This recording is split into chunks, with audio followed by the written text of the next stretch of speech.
En juin 2020, la Convention citoyenne pour le climat, dont je fais partie, a transmis dans ses propositions l'idée d'une modification de l'article 1er de la Constitution avec la formulation suivante.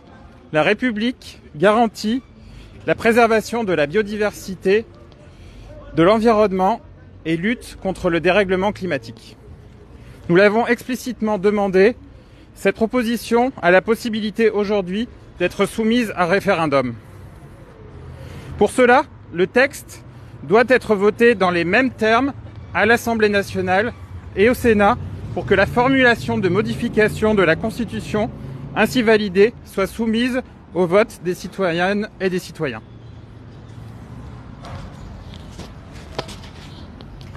À l'Assemblée nationale, les députés ont officiellement validé la modification de l'article 1er de la Constitution dans les termes proposés par la Convention citoyenne pour le climat.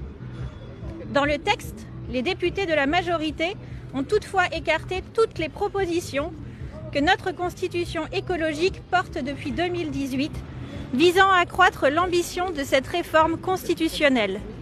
Insertion du principe de non-régression, les limites planétaires, plébiscitées par la Convention citoyenne pour le climat.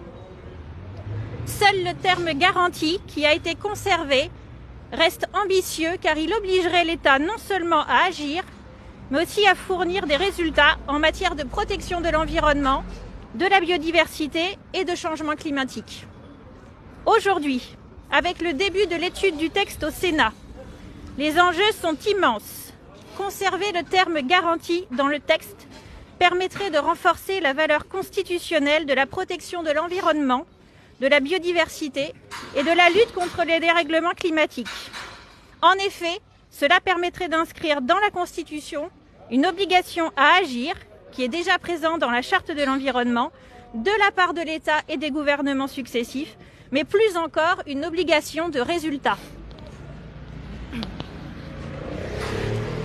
Inscrire une obligation de préserver l'environnement, la biodiversité et de lutter contre le dérèglement climatique, c'est réaffirmer la volonté des citoyens d'assurer un niveau de protection de ces trois enjeux au plus haut niveau.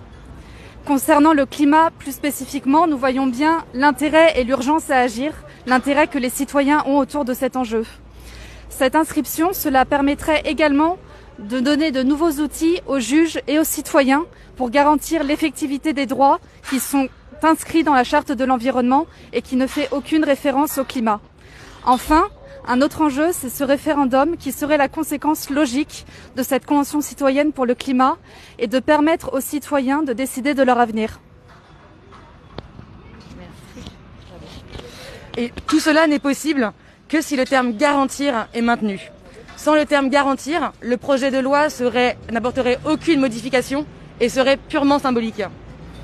Et s'il y a un référendum, il serait entièrement politique à quelques mois des présidentielles. Une telle réforme ne serait pas à la hauteur de l'urgence climatique et environnementale actuelle.